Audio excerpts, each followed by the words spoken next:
Bible में जब अन्य जाति लिखा है तो किसके बारे में है? गैर यहूदी। अन्य जाति उनको कहा गया है, जेंटाइल्स। बाइबल में जब कभी भी अन्य जाति लिखा है वो गैर यहूदी के बारे में है। हम लोग भी अन्य जाति में ही आते हैं।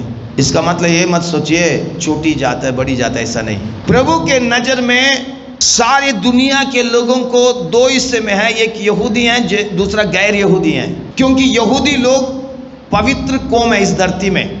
इस धरती में केवल यहूदी लोग हैं जो प्रभु के चुने हुए लोग हैं, इब्राहिम के असली वंश है, बाकी कोई भी नहीं है।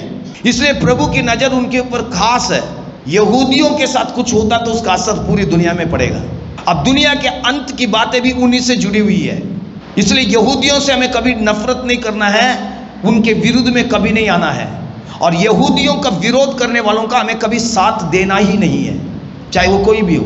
क्योंकि यहूदी लोग इब्राहिम के वंश हैं। आमीन। प्रभु के चुने हुए लोग हैं, पवित्र कौम है। भले ही आज वो इस बात को कितना समझते हैं मालूम नहीं है, और उन लोग उस तरह का जीवन नहीं जी रहे हैं जिस तरह का जीवन उनको जीना चाहिए। और वो मुक्तिदाता जो प्रभु यीशु उनमें आया, यीशु भी कौन था? यहूदी। यहूदा का राज्य सिंह लिखा गया है। इसलिए कभी भी यहूदियों का विरोध नहीं करना चाहिए। इसका मतलब ये नहीं कि वो गलत काम करते तो उनको साथ दे, वो नहीं है। वो प्रभु के चुने हुए लोग हैं और हमें कभी भी उनके विरुद्ध में कदम नहीं उठाना है। उनकी मदद के लिए हम आगे आए हैं, उनके विरोधता में कभी ना आए हैं। और इसलिए बाइबल में लिखा यरूशलेम की शांति के लिए लगातार क्या करना है? प्रार्थना करनी है। ऐसे करने वालों को प्रभु आशीष देता है। यहूदी लोग, बाकी जितने भी हैं, चाहे वो अपने आप को कितने भी ऊंचे कह दें, सब प्रभु के नजर में अन्य जाति हैं। यहूदी केवल प्रभु के अपने लोग हैं, बाकी सब अन्य जाति हैं। हम भी अन्य जाति हैं, और प्रभु ने हमें सौभाग्य दिया कि हम भी उसके साथ जुड़ जाएं जब हम यीशु को ग्रहण करते हैं। प्रभु यीशु ने क्या कहा?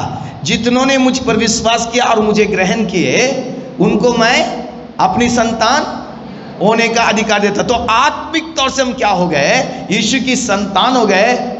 अगर मत्ती रचित सुसमाचार पहला अध्याय उसका पहला वचन पढ़ेंगे, लिखा है इब्राहिम की संतान, दाऊद की संतान, यीशु मसीह की वंशावली। हालेलुया। तो यीशु मसीह किसकी संतान है? इब्राहिम की संतान। और उसमें जो दाऊद है, दाऊद की संतान, और दाऊद की गद्दी उसमें यीशु बैठा है। वो दाऊद की गद्दी हमेशा हमेशा के लिए जो कभी खत्म नहीं होगी, और उसकी संतान हम हैं। तो हम उस परम प्रधान परमेश्वर की संतान तो है ही हैं, और आत्मिक तौर से हम भी इब्राहिम की संतान हो गए, और इब्राहिम हमारा आत्मिक पिता हो गया। तो हम आत्मिक तौर से क्या हो गए हैं? यहूदी हैं। आमीन। जब आपने यीशु को ग्रहण किया अपने जीवन में, व्यक्तिगत जीवन में, मुक्तिदाता और प्रभु के रूप में, और प्रभु यीशु के लहू से आप धुले गए हैं, शुद्ध किए गए हैं, और प्रभु यीशु कहता अब तुम मेरी संतान हो, मैं तुम्हें अधिकार देता हूं, और तुम्हारे नाम को मैं जीवन के पुस्तक में लिखता हूं। तो हम उसकी संतान हो गए, हम भी इब्राहिम के वंश हो गए आत्मिक तौर से। हालेलुया। तो आत्मिक तौर से हम यहाँ पे जितने भी यीशु को ग्रहण किया, हम सब कौन है? यहूदी हैं। तो हम अन्य जाति नहीं है। अभी अन्य जाति में थे, पहले थे। यहाँ पे अभी भी जो लोग यीशु को ग्रहण नहीं किए हैं, बपतिस्मा नहीं लिए, चर्च में आ रहे हैं, पर अभी भी आप अन्य जाति हैं। अगर आप इस यहूदी जाति में जुड़ना चाहते हैं जो प्रभु के चुने हुए खास विशेष है, तो आपको इसमें आना पड़ेगा, फैसला करना पड़ेगा। मैं यीशु को ग्रहण करूंगा और मैं बपतिस्मा लेके प्रभु के पीछे चलूंगा। तब आप अन्य जाति से कहाँ आ जाते हैं? प्रभु के अपनी जाति के में आ जाते हैं। अन्य जातियों को प्रभु स्वर्ग राज्य नहीं ले जाएगा।